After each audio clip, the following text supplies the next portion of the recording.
Welcome to another episode of Your First 1,000 Clients. I'm your host, Mitch Russo. I am in business and work with clients every day. Together, we create businesses that serve others as our highest priority. I have a responsibility to find, curate, and deliver the best business building information possible. To do this, I cull through hundreds of profiles and interview requests to bring you the top leaders with incredible information that I think will serve you best. Today's guest started life in Silicon Valley and generates webinar signups by the thousand. He's promoted by some of the biggest names in our industry like Brian Tracy and Mike Filsaime, all while giving back to other entrepreneurs with his incredible productivity products and events. Charles Byrd, welcome to the show. Thank you so much, Mitch. It's a pleasure to be here. My pleasure to have you, Charles, and I so much enjoy our conversations. Charles and I have been friends for some time now, and he is one of the smartest guys I know who is in the sticks of it and building his business every single day.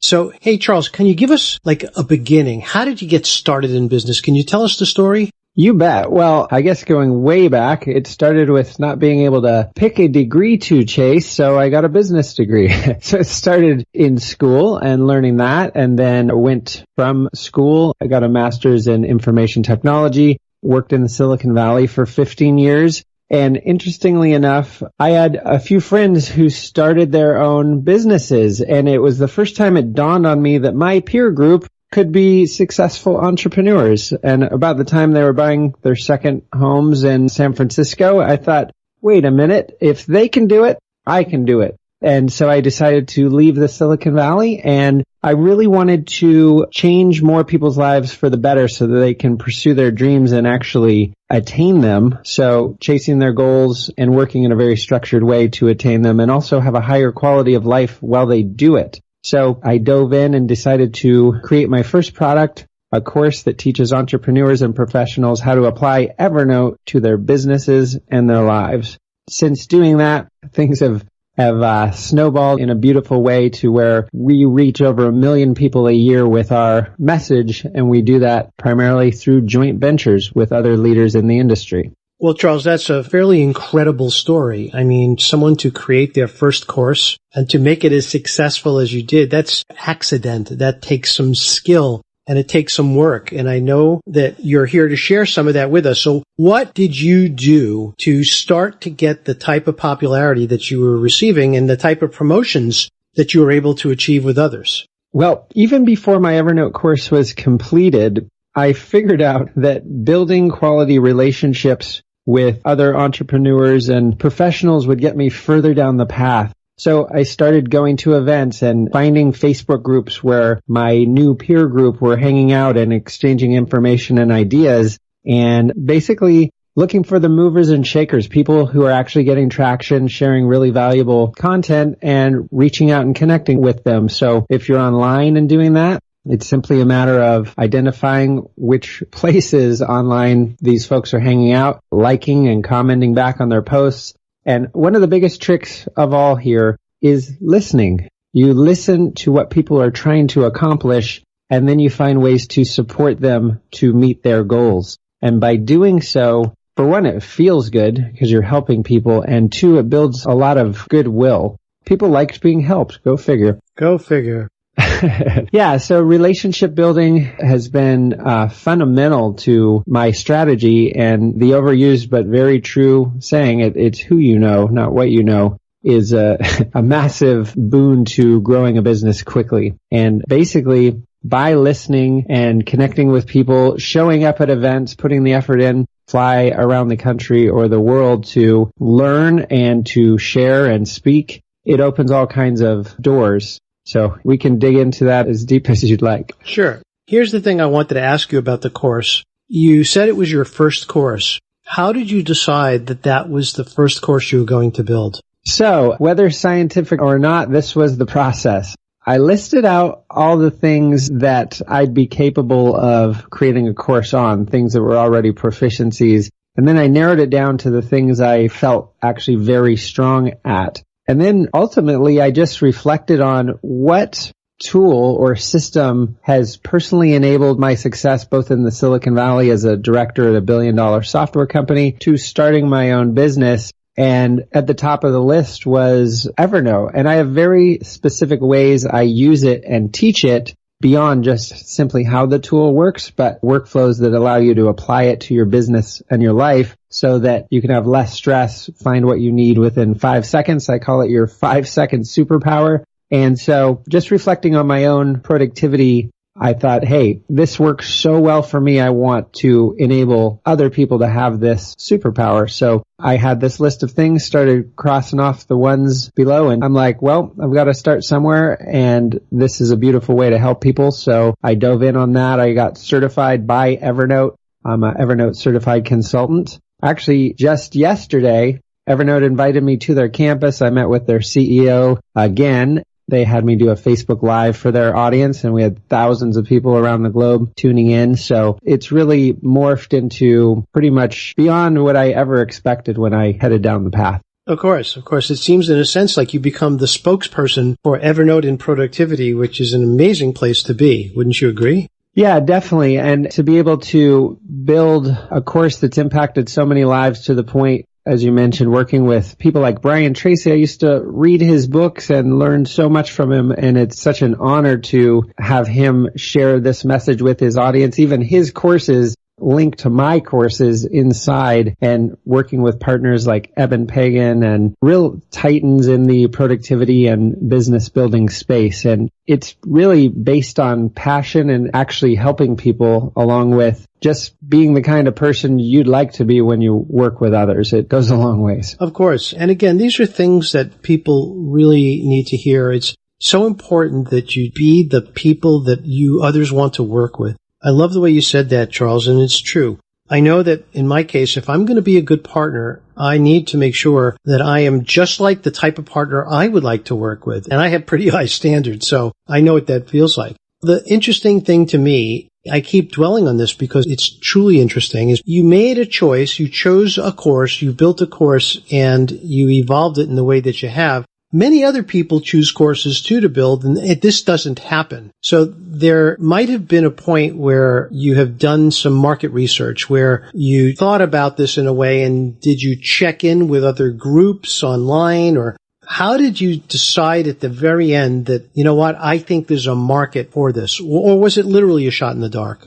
Well, it was actually somewhat of a hybrid. In one sense, it was a shot in the dark because I just reflected on what helps me the most. But another thing I noticed when I would go to conferences and places and people ask what you do, and I'd explain my Evernote course, and their eyes light up for a minute because they've at least heard of Evernote instead of some people's 30-second intros and you have no idea what they're talking about. So their eyes light up for a second, and then the next thing out of their mouth unequivocally is, I have it, but I know I could be using it more. And that happens consistently and universally, which really clued me into the fact people know this is a valuable tool, but they also know they're not harnessing it or embracing it because they haven't actually been given the workflows to evolve it. And my workflows were created from suffering. I was in high pressure corporate situations where I needed information very quickly, and it induced enough stress that I decided to fix it. And so I created some really streamlined systems. And another thing that I don't know if I realized it up front per se, per your question, but a neat thing about a product like this or a course like this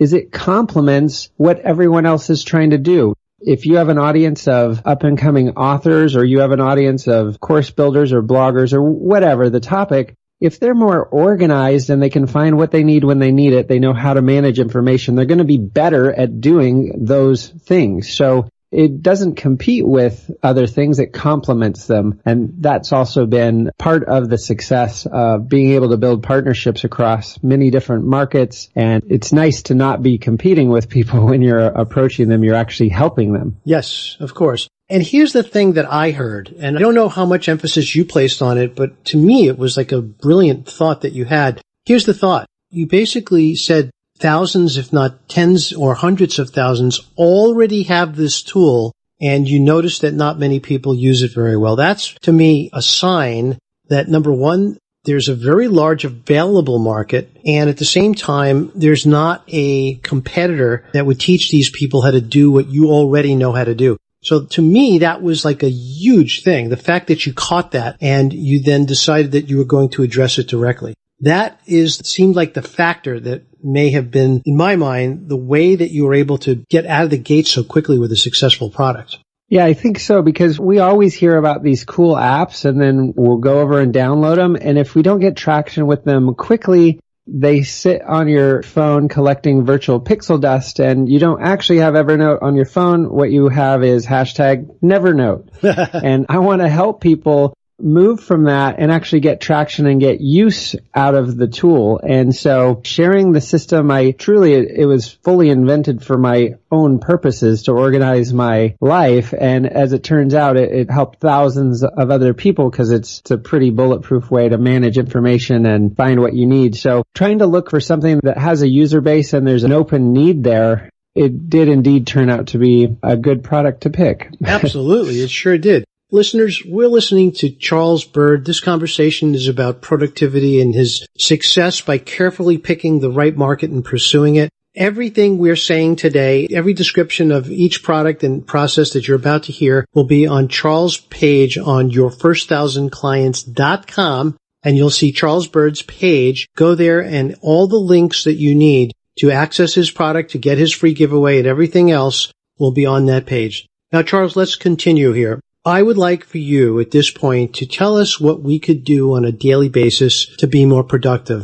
What are we missing? Okay. So there's a few elements that people don't think about when they think of productivity or cool apps, this or that. It's actually what I call the power trifecta at play, and it is a combination of tools, workflows, and habits. Because you can have the best tool in the world, but if you don't know how to apply it to your life or your business, again, you're not getting the value from it. Let's say you do have the best tool in the world and some beautiful workflows, but if you don't have the habit structures in place to capture information when it comes by your awareness or your inbox or your web browser, that awareness to kick in the habits, the last piece of the power trifecta, I call them the 3 legs of the milk stool. You take one away, you won't be sitting very evenly. So having those in place and being aware of them, so you have triggers where if you sit down for a meeting with someone, the first thing you do is make a new note, tag it with that person's name.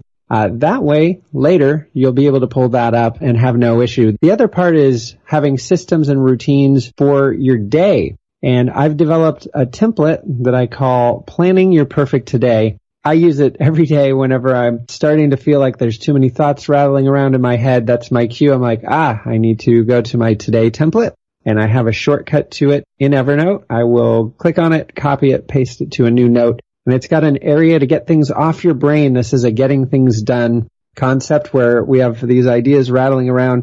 We want to get them out so we can think clearly, analyze them, prioritize them. And then the template also has your top 3 goals for that day. So you can look at what's going on, put the top 3 in there, and then set what's called a Pomodoro timer, a 25-minute timer where you work solely on your most important items first so you can get traction and in the day with that satisfaction that you accomplished what you set out for versus that feeling like I've been busy all day, but I didn't touch my top priorities. It's a very empty feeling. And so designing that into your daily planning and workflow can alleviate that stress and give you traction and build your momentum. Yeah, it sounds like a very well-organized system in the sense the way you use it is, again, perfect for the way you do it. We have heard the term multitasking all of our lives. People used to brag, hey, I'm a great multitasker. I'm wondering where you come down on the side of focus versus multitasking. I come down pretty hard on it. Basically, multitasking is nothing but task switching. Scientific studies show that when you do switch tasks, for one, the odds of you getting back to the original task go way down. Your throughput overall goes way down. So you'll always get further by blocking off time, turning off your phone, turning off notifications on your computer, and basically picking that top priority and just focusing on it. A study was done actually many years ago of how long executives focus on any particular topic. And the most they'd work on anything throughout a day is 6 minutes. It's like, how are you going to get traction on anything when you're moving between topics every minute and a half? It's pretty much impossible. So task switching, of course, we live in a world where sometimes that is necessary. But when we design our days and our tools and our workflows and communicate with our teams, customers or employees, when you're available and when you're not, and block off time on the calendar so you can get those deeper working sessions in, that is where you really get traction and can move ahead. Well, I happen to agree with you. For years, I prided myself in being a multitasker, but in the last several years, I have tried to stay focused on single things, like you said, for 6 minutes or more in this case, sometimes for hours at a time, particularly when I'm writing. I'd like to go back to your power trifecta for a moment. You talked about tools, workflows, and habits. So in terms of tools, we have Evernote, of course. What other tools are in your toolbox? Sure. Well, being a technology and gadget nerd, there's plenty, but to streamline a workflow with my team, we use a few very core fundamental tools to keep us on track. We use, of course, Evernote. We use Slack, which Evernote and Slack now natively integrate. We also use Asana for team project management. That's a task management tool where you can prioritize and put things in different projects. So throughout a day, we're working with those tools and different ones depending on what we're trying to accomplish. But those are the fundamentals. Another great app for task management, personal tasks, is Todoist. And another app I highly recommend, it's a subscription-based email app called Newton. And the reason Newton is so cool, for one, it's a very clean interface. It's just designed to feel nice to use. But it natively talks to Evernote. It natively talks to Todoist, Asana, and these other tools. So if an important email comes in with your flight confirmation, straight from that tool, you can simply click the Evernote icon and tag it flight, tag it trip to Toronto or whatever it is. And then that way, when you need that information, you can pull it up in 5 seconds because you have it tagged. So those are some of the core systems that go together. I'm actually more than halfway done building a new membership site that is going to focus on the workflows between these core tools, because I consider Evernote to be the foundation of productivity and information management. And then we can build on it with a few streamlined tools that work together natively. So if someone's listening to this and they have Evernote and Slack or thinking about adding Asana after hearing you speak about it, but there are other team project management systems that are maybe a little simpler to use or less overwhelming in terms of learning. And that's one of them I like is called Trello. Do you like Trello? Yeah, Trello came out at a similar time as Asana. They're actually very similar in their features and abilities. I have many friends who like Trello and many friends who like Asana. Actually, I was just communicating with the friend of mine who just became the director of community over at Asana. We were chatting back and forth on LinkedIn. Trello is great, and basically they were just bought by the company Atlassian. They also have Jira and other tools, but I'm actually partial to Asana, simply the way it works, but both are awesome tools and their feature sets are actually remarkably similar. Yeah, that's good to know. I happen to gravitate towards Trello because we've used it several times for different projects and clients. So when I bring a new client on board, the first thing we do is we put together a Slack channel for every client, and we put together a Trello board. The Trello board is great for me because I'm just basically getting people to post their homework in cards in swim lanes on Trello. And then all I have to do is check them out and then move them to the completed lane. And it just seems so easy. It seems so friendly and intuitive to me. And Asana, again, I just never got into it. But I know it's a great tool. I know a lot of people use it. Let's go to the third element of the trifecta, and that's habits. So you started saying earlier that one of the things that you are very focused on is focus and making sure that you don't multitask or making sure that you spend enough time on each task. What other habits do you recommend people who are looking to become more productive? Yeah, so focus is paramount, and one of the key elements of managing focus is actually managing energy. So when you make choices that give you more energy, that will support you achieving your goals and also being aware when you don't have a lot of energy. So sometimes in the afternoon, I know I'm not going to be particularly productive, so I will go on a walk, I might take a cat nap, and then I can come back recharged. So trying to use energy as a decision filter can help you in many ways. I'll just give you some examples and some ways to help automate this to simplify. We want to remove as much thinking as possible because most of the decisions we make are actually on autopilot. We like to think that we are the rider on the elephant, as I think one of the Jim Rohn books referred to, the elephant and the rider. But the truth is we actually respond to our environment. So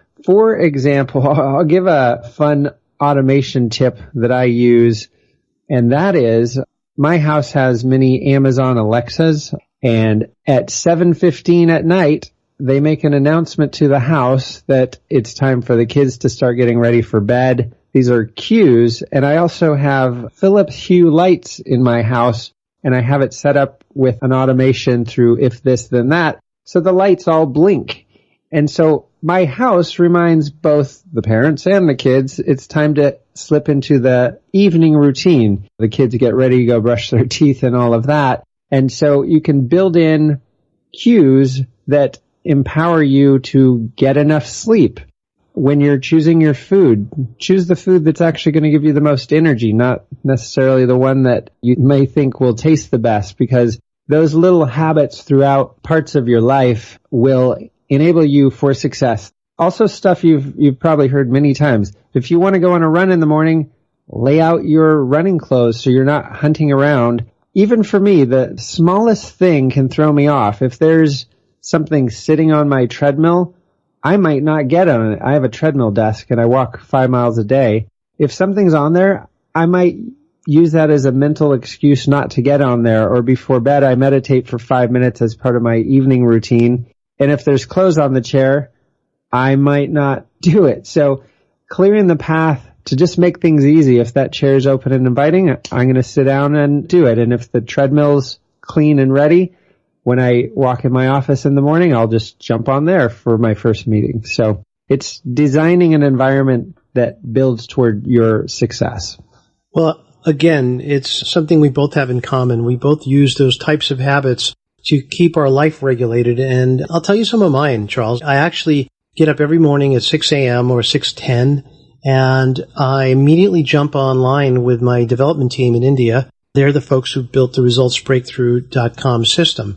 And every day I check to see what progress has been made. And at that point, I have a cup of bulletproof coffee to get started. And then I go sit down in a quiet place with my coffee, and I read different texts from different eras of time. So this latest text I'm reading is the Tao Te Ching, and I'm making notes every day from the Tao, and I'm putting it in the notebook. And I ask myself a critical question every morning, and that question is something that I can remember to focus on throughout the day. So I write what I'm grateful for. I write a quote from what I'm reading, no matter what that is, and I write my question. That's how I start my day, and then I get into the car and I drive to the gym. See, for me, I have a machine in the house, but I never use it. It's just impossible for me to kind of say, oh, well, it's right there. I could use it any time. I need to literally take the step of getting in the car, driving 15 minutes, going to the gym, getting my workout done. Then I come home and I am set to begin my day. My day starts, it's between 10:30 and 11 a.m. Eastern time. And I usually work till about 8 o'clock at night, 7 to 8, where I am able to take care of all my friends on the West Coast, and most of my client appointments are in the afternoons as well. So that's the basis for my habits. Now, you said something about food, and you said choose food that gives you more energy. That's a very controversial statement. I mean, we have people listening who are paleo, who are vegan, vegetarian, who are McDonaldin. I mean, McDonaldin.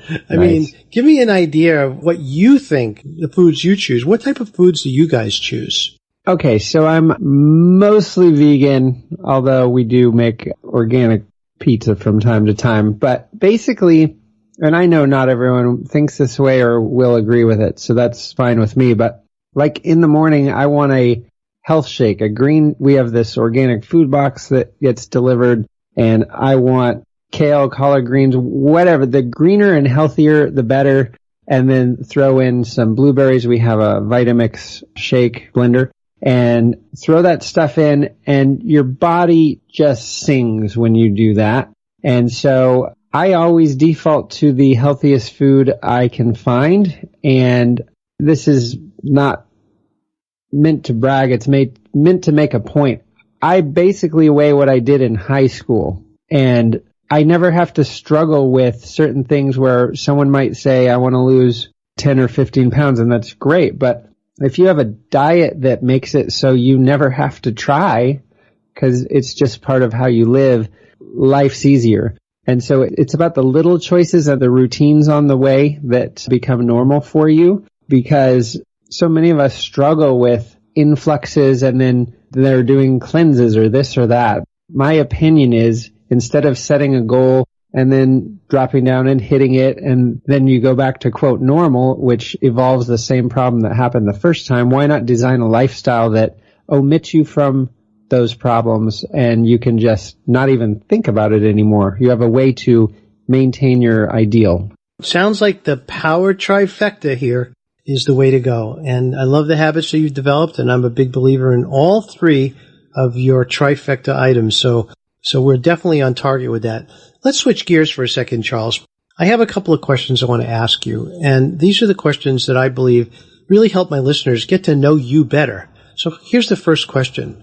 Who in all of space and time would you like to have 1 hour to enjoy a walk in the park, a quick lunch, or an intense conversation with? Well, let's go with Mitch Russo. Whoa. Now, let's see. I don't know. That's a big question when you add in all of space and time. Now I've got a few answers bouncing around, but it would be fun to meet Einstein. It would be fun to have a beer with Obama, I'm sure. Actually, Elon Musk would be awesome to chat with for a while. That guy's fascinating. He sure is. Did you get a flamethrower? Did I get a flamethrower? Oh, you didn't know Elon is now selling flamethrowers to his fans, I guess. I don't know. I think I saw this somewhere on Instagram where he is literally, I think he sold 20,000 flamethrowers to people that know him through the Boring Company. I mean, he is one interesting guy. He is someone who literally is in a place today where I don't think any entrepreneur has been in a long time. Steve Jobs, I think, is the person who's compared the most to Elon Musk. Yeah, the thing I just respect so much about him, there's a few things I can see how they've provided value, but I don't particularly respect in the sense that working ourselves to death without having a life is probably a missed opportunity, considering you only get one. But that said, the way that he can disrupt industries and fight back against old arguments by designing technology that makes the old arguments a joke, by making the fastest sports cars in the world that have no electric motor in them, or making rockets that land and cut the cost down. That innovative approach, the Gigafactory. One of my former colleagues is the chief technology officer at Tesla, and one of my good friends, Brian, is a project manager over in the Sparks facility at the Gigafactory. I watch those rocket launches on the YouTube live streams. Like, you can see the future right in front of you, and it's exhilarating. You're right. It is amazing. And